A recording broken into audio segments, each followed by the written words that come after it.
다 같이 새벽에 하나님을 만나자. 새벽에 하나님을 만나자. 할렐루야. 이번 특별 새벽 기도 중에 꼭 하나님을 만나시고 은혜를 받으시고 응답도 받으시기를 바랍니다. 할렐루야. 하나님을 만나려면 기도가 간절해야 됩니다.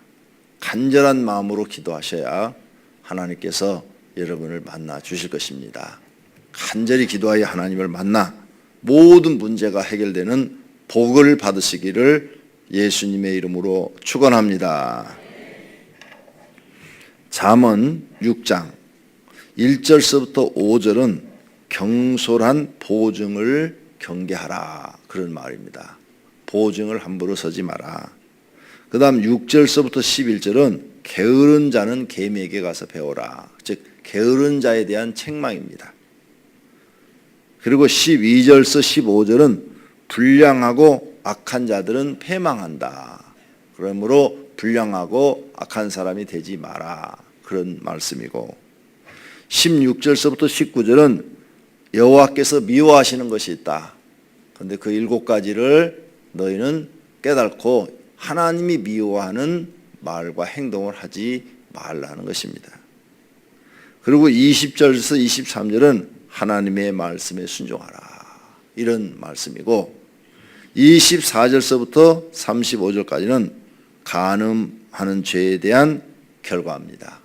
그러므로 간음하지 말라, 이런 말씀입니다. 자, 그럼 첫 번째로 경솔한 보증을 경계하라 하는 말씀이 1절서부터 5절까지 나옵니다. 1절, 내 아들아, 내가 만일 이웃을 위하여 담보하며 타인을 위하여 보증하였으면 내 입의 말로 내가 얽혔으며, 네가 얽혀 있다는 겁니다. 묶여 있다는 겁니다. 그러므로 보증을 쓸 때는 신중을 기하고 함부로 서지 말라. 그래서 과거에는 보증 써가지고 망한 사람들이 많습니다. 근데 요즘은 없습니다. 요즘은 국가에서 보증을 서지 못하도록 막아놨어요. 그래서 은행에 여러분이 보증을 쓰고 싶어도 은행에서 보증을 안 잡아줍니다. 예. 그래서 옛날에 우리가 저쪽 광명성전 지을 때 돈이 없잖아요. 그래서 은행 지점장을 찾아갔습니다. 찾아가서 모르는 분이에요. 난 교회 목사인데 교회를 건축하려고 그러는데 돈을 좀 빌려주시오. 얼마가 필요하냐 그래서 2억이 필요합니다. 그랬더니 큰 돈이죠. 옛날에 지금부터 한 큰 20년 다 됐으니까 근 22년 전에 2억을 달라고 그러니까, 그러면은 담보가 있어야 됩니다. 교회 담보를 뭐 제공할 거 있습니까? 그래서 없습니다. 그랬더니 못 줍니다 그러더라고요. 담보가 없으면. 그래서는 그래도 우리 교회 꼭 필요하니까 2억을 좀 빌려주시오. 그랬더니 뭘 요구하는가 하면, 교인들 중에 사업하는 사람이 있습니까?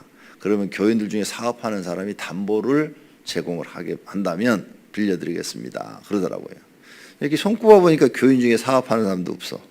얼마나 우리 교인들이 어려운지 없어요. 20년 전에 보니까.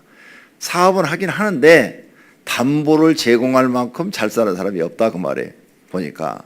사업들은 여러 사람들이 하는데 2억을 줄 만한 그런 사업가가 없는 거예요. 담보를 제공할 만한. 없어요. 아무리 꼽아봐도.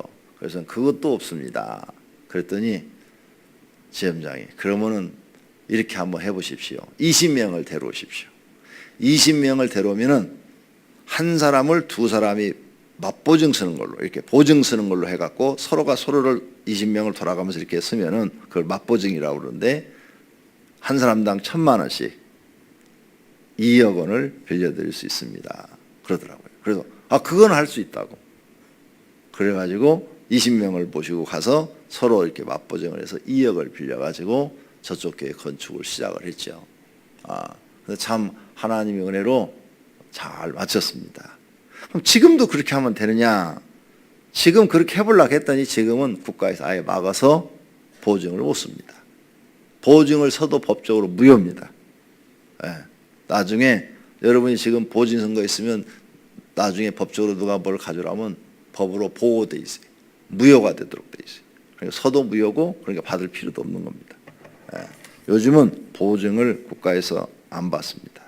왜? 그만큼 많은 사람들이 친구를 보증 섰다가 또 위에 상사를 보증 섰다가 그렇게 망한 사람들이 많습니다. 우리 교회 성도 중에 하나도 회사를 중역이었어요. 조그만 회사의 중역이었는데 사장이 어려워가지고 회사가 힘드니까 자기 집을 담보로 해서 돈을 대출받아서 회사에다 다 빌려줬어요. 회사가 쓴 거지요. 다 100%. 그런데 회사가 부도나 버렸어요. 그러니까 집이 날아가 버렸어요. 그러니까 오갈 데가 없으니까 갑자기. 오갈 데가 없어가지고 월세 300에 얼마짜리 월세 얻어가서 사시는 걸 봤어요. 막막해진 거예요. 그렇게 어려움을 당하는 분도 봤어요. 그러므로 지금은 보증 제도가 없어졌지만 그래도 혹시 여러분이 누구한테 또 보증을 써야 될 일이 있으면 그건 신중을 기하셔야 됩니다. 가능한 안 하시는 것이 좋습니다. 두 번째로 6절서부터 11절까지는 게으름에 대한 책망입니다. 게으름에 대한 책망. 6절 게으른 자여 개미에게 가서 그가 하는 것을 보고 지혜를 얻으라. 개미는 두령도 없고 감독자도 없고 통치자도 없으되 먹을 것을 여름 동안 예비하여 추수 때 양식을 모으느니라. 게으른 자여 내가 어느 때까지 누워 있겠느냐. 내가 어느 때에 잠이 깨어 일하겠느냐. 좀 더 자자 좀 더 졸자 손을 모으고 좀 더 누워 있자 하면 내 빈궁이 강도같이 오며 가난이 강도같이 오며 내 곰핍이 어려움 생활의 어려움이 군사같이 이르리라 하면서 게으른 자여 개미한테 가서 배워라. 이 말도 되지만 게으른 사람은 개미만 또 못하다 그 말이에요.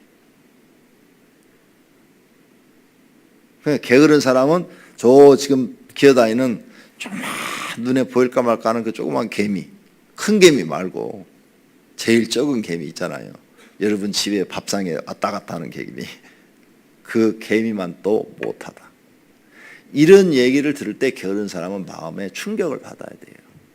그래서 정말 난 게을러서 정말 하나님 개미만 또 못하는 인간입니다. 막 이게 막 가슴에 와 닿아야 자기가 이를 악물고 게으르지 않으려고 노력하는 거예요. 저는 이 말씀을 17살 때인가 읽었어요. 목사님이 잠언서를 40번 읽어라 그래가지고 그때 내가 엄청 게을렀거든요. 그때 진짜 게을렀거든요. 제 손가락 파에 게으르게 생겼잖아요. 이렇게 손가락이 길쭉길쭉한 사람은 다 게을러요. 손가락이 짜리몽땅한 사람 있죠. 그 사람들은 부지런해요. 진짜 부지런해요. 손가락만 딱 보면 그 사람이 게으른지 부지런한지 알 수가 있어요. 손가락이 이렇게 좀 짧아가지고 뭉퉁한 사람도 있죠. 진짜 부지런해요. 그런데 이렇게 생긴 사람들은 다 천성이 게으른 사람들이에요. 나는 게으른 사람 중에서 하나였어요. 근데 이 말씀을 읽고 저는 그때 깨달았어요. 게으르면 가난이 온다. 게으름. 근데 그때 집안이 망해갖고 가난했거든요. 그래서 이 가난을 벗어나려면 부지런해져야 한다. 이렇게 생각이 바뀌기 시작했어요. 그래서 하나님 앞에 가서 하나님 게으름을 내게서 없애주시고 부지런한 사람이 되게 해주세요. 게으른 사람의 특징은 뭐냐? 10절 좀 더 자자, 좀 더 졸자, 좀 더 누워있자 이런다는 거예요. 게으른 사람의 특징은 누워있는 걸 좋아하고 놀기를 좋아하고 좀 더 잠자는 거, 잠을 많이 잔다는 거예요. 그때 내가 하루에 한 12시간씩을 잤어요. 여기 여러분 앞에 서 있는 목사가. 그러니 얼마나 게으른 거예요. 게으름에 빠져 있었어요. 이 말씀을 저는 잊고 그때 깨닫고요. 하나님 앞에 날마다 기도했어요. 이 게으름을 하나님 버리게 해주세요. 이 게으름에 벗어나게 해주세요. 하루에 3시간만 자고 일할 수 있게 해주세요. 3시간만 자도 8시간 자는 것처럼 몸에 피곤이 싹 풀리게 해주세요. 이 기도를 몇 년을 계속했어요. 그런데 한 1년 정도 하니까요. 하나님이 그렇게 싹 체질을 바꿔버리시는 거예요. 3시간 자고 나면 잠이 안 오는 거예요. 그래 남는 시간에 이제 책을 보고 공부를 하고 또 일을 하고 교회 가서 또 할 일을 하고 또 기도하고 막 이렇게 사람이 바뀌어 버렸어요. 그래가지고 지금까지도 그렇게 내 몸을 체질을 바꿨어요. 어제 아침까지도 3시간밖에 못 잤어요. 그저께 저녁도 3시간, 그 전날도 3시간 딱 자고 나면 눈이 떠져갖고 잠이 안 오는 거예요. 오늘은 내가 좀 잠을 좀 많이 잤어요. 너무너무 감사하다. 난 잠만 많이 자도 하나님께 감사해. 하나님이 체질을 바꿔버리시더라고. 기도하니까. 그래서 나는 여러분에게 게을러도 기도하라. 기도하면 하나님이 바꾸시더라는 거죠. 다. 그 단점을 바꿔서 장점으로 바꿔버리시더라는 거죠. 나는 이것만 그런 게 아니고 모든 걸 그렇게 바꿔나갔어요. 하나님 앞에. 그랬더니 사람이 부지런해지더라는 거죠. 그리고 정말 3시간만 자도 피곤이 확 풀리더라는 거죠. 그런데 제가 어느 날 의사가 나와가지고 그 발표하는 걸 봤어요. 잠에 대해서 의사가. 어느 날 TV를 보다 일부러 보고 싶어 본 게 아니라 딱 듣는데 의사가 하는 얘기가 사람이 깊은 숙면에 3시간을 자면은 몸의 피곤이 다 풀린대요. 그거 참 신기하더라고요. 정말 3시간을 잤는데 살아왔는데 깊은 숙면 시간이 3시간만 되면 몸의 피곤이 다 풀린다고 그렇게 설명을 하는 거예요. 그래서 정말 하나님은 놀라우신 분이다. 나는 일부러 알고 그렇게 기도한 것이 아닌데 하나님은 그렇게 바꾸셨구나. 그랬어요. 이명박 대통령도 하루에 3시간밖에 안 된대. 평생을. 오늘 여러분 게으름을 우리 몸에서 쫓아내야 될 줄로 믿습니다. 좀 더 자자, 좀 더 절자, 누워있자, 쉬자 이런 생각을 잠을 이겨야 돼요. 잠을 쫓아내야만 반드시 여러분이 이 가난을 벗어날 수 있습니다. 이 게으른 사람한테는 100억을 갖다 줘도 다 탕진해버려요. 왜? 게으르기 때문에 그걸 유지를 못해요. 부지런한 사람한테 갖다 줘야 그걸 늘리는 거예요. 게으른 사람은 마음 자체가 게을러 있기 때문에 어떤 것을 맡겨줘도 성공할 수가 없습니다. 그러므로 이를 악물고 지금부터 이 게으름을 내 몸에서 쫓아내자. 부지런한 사람이 되자. 하나님께 기도하셔서 그래도 개미보다는 나은 사람이 돼야 될 거 아니에요. 개미만 또 못한 사람이 돼서는 안 되죠. 그러니까 게으른 사람은 누구만 또 못하다? 하기 싫지요, 그 말. 게으른 사람은 누구만 또 못하다? 이제는 그 소리 안 들으려면 부지런하셔야 돼요. 그 다음 세 번째는 12절서부터 15절. 불량하고 악한 자는 패망한다. 12절 보세요. 불량하고 악한 자는 구부러진 말을 하고 다니며, 말을 하는데 꼬인 말, 상대방을 마음 아프게 하고 힘들게 하고 어렵게 하고 구부러진 말, 좋은 말, 남을 편안하게 해주는 말, 행복하게 해주는 말, 남을 사랑하는 말, 이해하는 말, 이런 것이 아니라 남을 헐뜯고 남을 괴롭히고 남의 마음에 상처를 주고 이런 말들을 한다. 구부러진 말. 불량한 사람은. 그러니까 이런 말을 하는 사람들은 하나님 보시기에 불량하고 악한 자라는 거예요. 이런 사람들은 다툼을 일으킨다. 14절. 다툼을 일으키고 하나님께서 이런 사람에겐 재앙을 주어서 15절 재앙이 갑자기 내려서 멸망을 당할 것이라는 거죠. 그러므로 너희는 절대 불량하고 악한 자가 되지 마라. 너희 말을 들어보면 알 수가 있다. 정말 7단지 다 그러는 거 아니에요. 7단지 지금 대표나 뭐 다른 분들은 다 그런 게 아니고 옛날에 우리 교회에 나왔다가 7단지 동 대표를 하신 분이 계시죠. 법무사 하시는 분. 근데 그분이 우리 내가 아는 분한테 그런 얘기를 하더래요. 우리 교회 막 이거 괴롭힐 때 막 그렇게 하는데 막 7단지 그 전 대표가 막 교회다 5천만 원, 막 처음에는 9천만 원 얘기했어요. 9천만 원 얘기한 그걸 깎아서 5천만 원 보상을 했는데 그 사람이 막 교회다 이렇게 막 덤버기를 씌우고 막 그럴 때 자기가 괴로워서 죽는 줄 알았다고 그랬대. 사람들이 너무 악하다고, 괴로워서 참 힘들었다고. 이제 이런 것 대표 않는다고. 자기는 동 대표고 그 사람은 단지 대표고. 단지 대표가 있잖아요, 아파트. 그런데 너무너무 힘들고 괴로웠다고 그래서 자기는 절대 이런 거 하기 싫다고 안 한다고 해가지고 다른 분이 그 동대표가 됐다고 그러더라고요. 그렇죠. 혼자 반대해갖고 되는 것도 아니고 앞에 산 사람이 막 주장하고 막 나가니까 난리가 벌어졌던 거죠. 그런데 지금도 십자가에서 불을 끄라는 거예요. 새벽에 올 때 불 켜져 있죠. 그거 끄라는 거예요. 그래서 못 끄겠다. 왜 교회에다 십자가에 불을 끄라고 그러냐.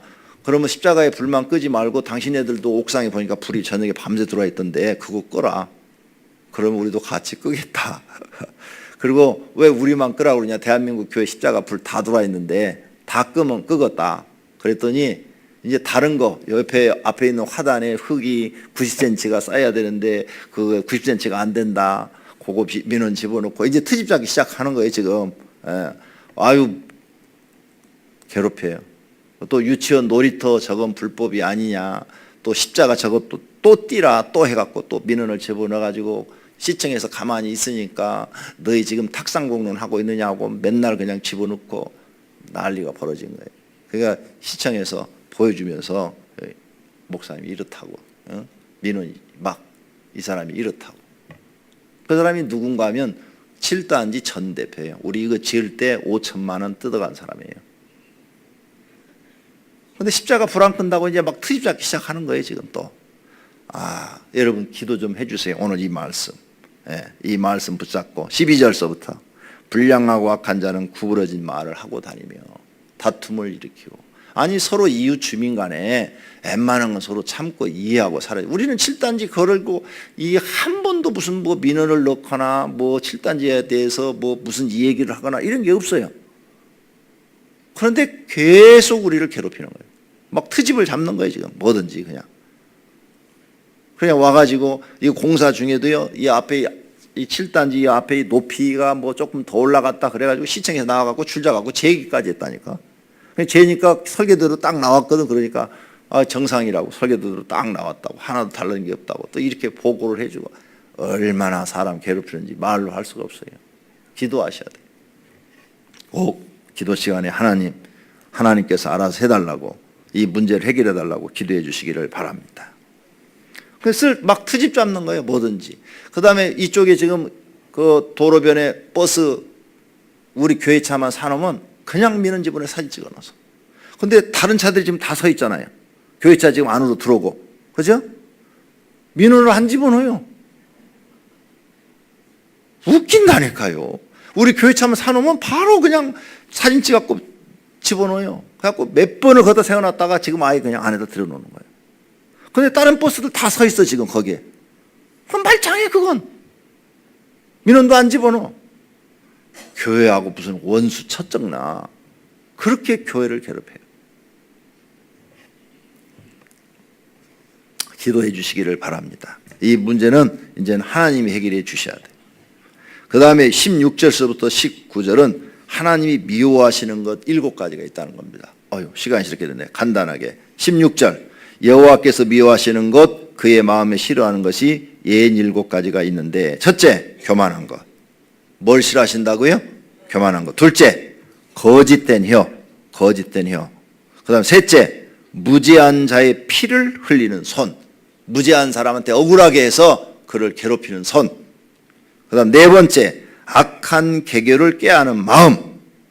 그 마음이 악한 계교를 이거 행동에 옮기지 않은 거예요. 마음 자체가 그런 사람 하나님 싫어한다. 다섯 번째 빨리 악으로 달려가는 발. 행동으로 옮기는 사람. 악을 빨리 행동으로 옮기는 사람. 여섯 번째 거짓말하는 망령된 증인. 내가 거짓말에 증인 서줄게. 거짓말에 증인 서준다는 사람. 이 사람 하나님 싫어한다 이거죠. 그 다음 일곱 번째 형제 사이를 이간하는 자. 이거 여호와께서 싫어하시고 미워하시는 것이다. 이런 걸 행하면 복을 받지 못합니다. 오늘 아침에 이런 말씀들을 마음에 새겨서 이 말씀을 다 듣고 행하면 복 있는 사람이 될 줄로 믿습니다. 기도하겠습니다.